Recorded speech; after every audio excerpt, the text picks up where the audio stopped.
Friends, 637 days of war. First, starting from Israeli-Palestinian war. As per the reports, and officially it is out from both the sides, there is likely to be a peace between Israel and Hamas for 4 days. It's a temporary measure. This was done with the intervention of Qatar and Egypt. And shortly, the start time will be announced from both the sides. In this, Hamas has agreed to release 50 prisoners of war, which it has been holding as hostages, while 150 people, Palestinians, will be released from Israel. And from both the sides, there are women and children. Children are below 19 years of old. This peace agreement or cessation of hostility period also says that Israel will allow aids to come from outside, and also the Hamas fighters and Palestinian people will be allowed to transit from north to south, north to south, and vice versa in Gaza Strip. As far as war is concerned, it is continuing at this moment. Incidentally, few American mercenaries were spotted in Gaza Strip fighting alongside IDF. An IDF ground operation near Indonesian hospital is still continuing, where 2,500 people are stuck, and I expect more than 1,000 patients are there. During peacetime, how will it progress? I am not sure. Though IDF has said that it will be on alert in case some hostilities start from other side.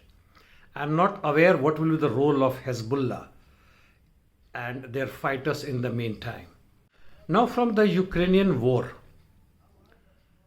In southern front on Kharkov side, the Ukrainian have said, their sources have said, that there are powerful Russian attacks on right bank or western bank of Dnieper River using FABs, and almost close to 25 from there landed in Beryslawski as well as Kokhovsky. Krynki bridgehead is growing as continuous supply through Frolov Island is continuing. Ukrainians are also trying to attack further south of it, and not only to grow their bridgeheads, but also use it as a launch pad and develop it into a major offensive or counter-offensive. In other parts of eastern bank of Dnieper River, there are no big changes. On Zaporizhia front, due rain and mud conditions, the intensity of hostility has reduced from both the sides. Nonetheless, battle is on.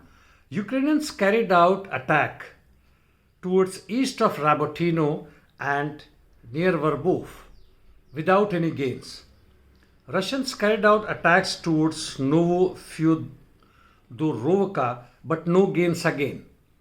Rimivki salient, Russians carried out attack west of Staromayorsky, Urozhain and north of Pryutne without much success. Now in the east, Marinka battle is going on. In the southern flank, Russians made some minor advance. As far as Avdiivka front is concerned, Russians have been continuously advancing in both north and south flanks.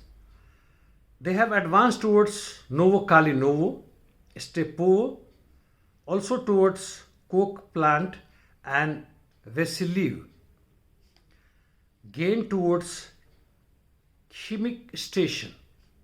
On Bakhmut front, they again made some gains towards Klashivka and some small gains even towards Avdiivka. In north, on Kharkiv front. North of Satovo, both army are in consolidation phase from Satovo up to Kupiansk direction, and positional battle is continuing. No significant changes down up to Liman direction. Despite rainy weather, both the sides are heavily interdicting each other. There were huge explosions in Odisha and other regions caused by the Russian interdiction missions, while Ukrainians again try to attack Crimean Peninsula with 4 unmanned boats, but they were destroyed. Their UAVs again reached Moscow without causing much harm. Kursk, Belgorod have been shelled. Now let us see what Defense Minister of Russian Federation has to say. In a briefing he said that 13,700 Ukrainian troops were destroyed and close to 1,800 tanks and other heavy machineries too were destroyed in the month of November itself. In his earlier statement, which was carried out in October, he had said, if you remember, more than 90,000 Ukrainian troops were neutralized after Ukrainians started their summer counter-offensive. And also he said that the number of Ukrainian soldiers now surrendering is increasing quite a lot. If this be true, it is really difficult to appreciate how Ukrainian army is still continuing, not only holding Russian offensive almost all along the battle line, but also trying to gain their momentum in Kherson side.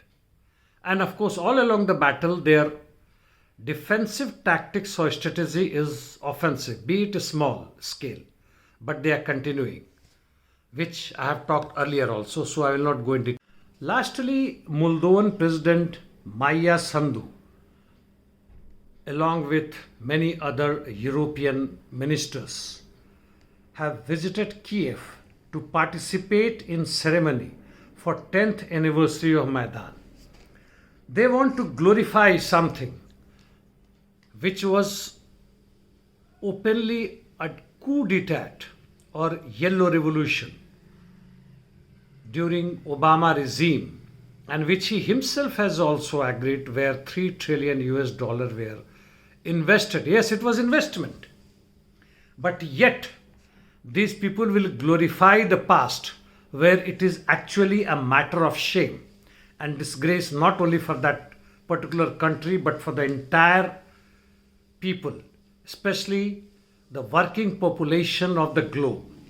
Well, also I will like to tell you that Lavrov, in a meeting with finance ministers of Arab countries and Palestinian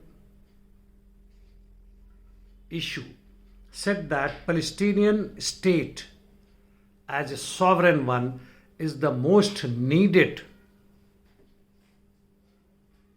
to end the violence in Palestinian country, Israel, Hamas and other war. Well, that's all friends. See you tomorrow.